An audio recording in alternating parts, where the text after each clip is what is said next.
Ja ku jemi miqtë e mi, me të gjithë energjinë në fakt pozitive dhe shumë të gëzuar sot. Sot që ka një ditë shumë fantastike, të paktën për mua, ka marrë kështu më shtruar ditën. Do të flasim pak për Danjën, Danja Koka, një personazh i cili në shtëpinë e Big Brotherit na rëmbeu zemrat të gjithë ne ndjekësve.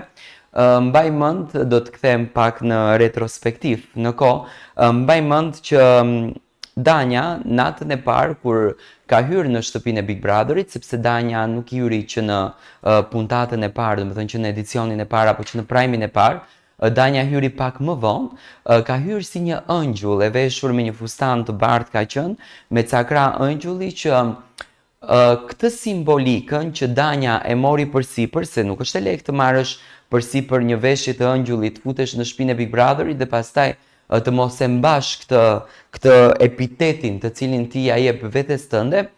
Danja Koka, gjatë gjithë qëndrimit të saj në shtëpinë e Big Brotherit, mbaj mend ka patur vetëm 3 momente shumë të tensionuara dhe ato momente kanë ardhur nga shumë goditje të njëpasnjëshme që Danjën e kanë vrarë dhe e kanë nxjerrë nga vetja.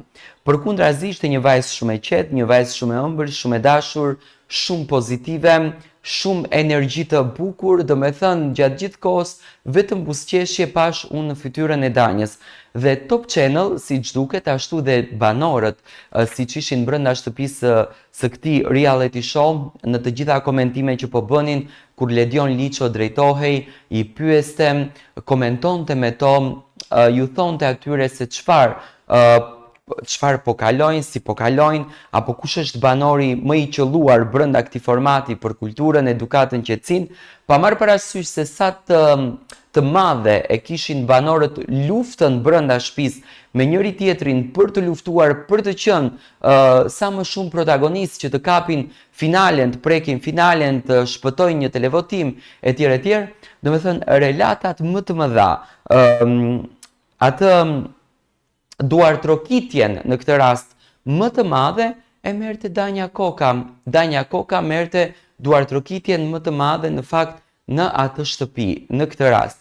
Dhe pikërisht Danja kohën e fundit ka qenë moderatore tepër e suksesshme në, tani nëse nuk gabohem, Talentet e Diasporës. Ishte një emision i cili nisi që në qëndrimin, domethënë që kur ishte Danja në shtëpinë e Big Brotherit, një projekt nga Ilir Shaqiri, koreograf i njohur, artist i njohur, balerin i njohur, çdo gjë domethënë në sferën e balerinit, por edhe një personazh i cili në fakt na rëmbeu zemrat në Big Brother VIP Albania 1, një emision tepër i qelluar duke vlerësuar shqiptarët e diasporës apo të huajt qoftë të cilët jetojnë në Shqipëri, vinë nga diaspora, duke treguar talentin e tyre në për të gjitha sferat e artit. Dhe pikërisht Danja Koka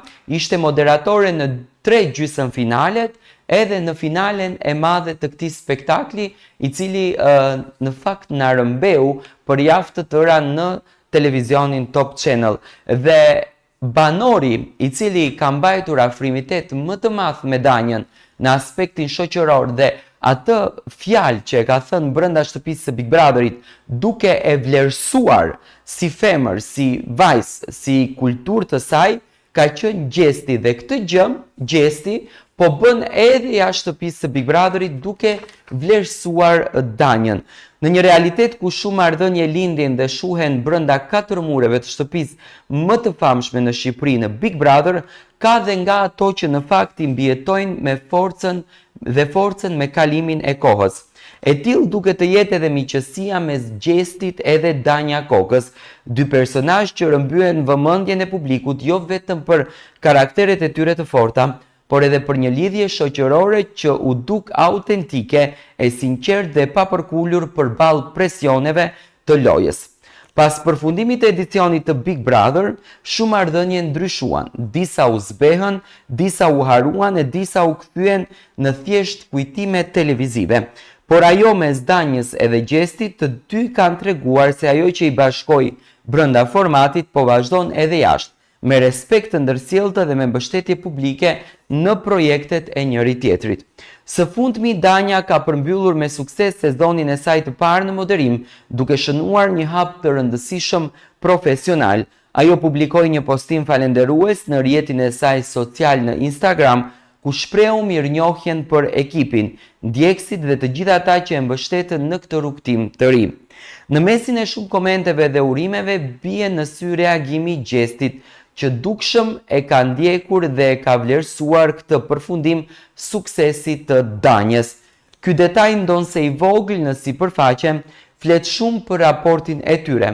Në një kohë kur lidhjet prishen për një pëlqim të munguar apo për një fjalë të papërshtatshme në media, Gjesti ka zgjedhur të reagojë publikisht duke treguar se nuk bëhet fjalë për një shoqëri të rem apo të mbështetur vetëm në rrethana televizive. Ndërkohë Danja vetë është në një kapitull të ri të jetës së saj private. Ajo e ka zyrtarizuar lidhjen me Redin dhe duket më e lumtur se kur. Postimet e saj janë të mbushura me buzë qeshje, udhëtime dhe momente shumë të qeta. Një pasqyrim i qartë i një jete që po e shijon në maksimum. Megjithatë fakti që ajo nuk ka haruar të ruajë kontaktin me Gjestin dhe ana sjelltas flet për një dimension tjetër të karakterit të tyre, një besnikëri ndaj emocioneve të vërteta, ndaj kujtimeve që nuk fshihen nga suksesi apo nga distanca. Vetë Gjesti brenda shtëpisë së Big Brother VIP e ka deklaruar disa herë se një nga raportet më të forta dhe të sinqerta që krijoi ishte pikërisht me Danjën, në kohën kur strategjitë, aleancat dhe tensionet ishin në kulm. Dyshja ruajti një lidhje të qëndrueshme që nuk u lëkund as nga thashethemet dhe as nga lojtarët e njëri tjetrit.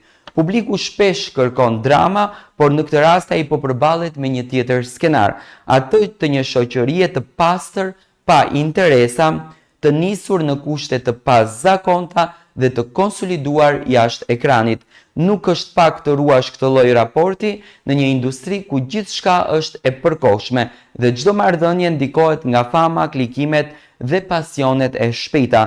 Në fund të fundit, ky është një mesazh pozitiv për të gjithë ndjekësit që brenda kaosit mediatik mund të ekzistojnë ende lidhje që nuk janë akoma të fabrikuara.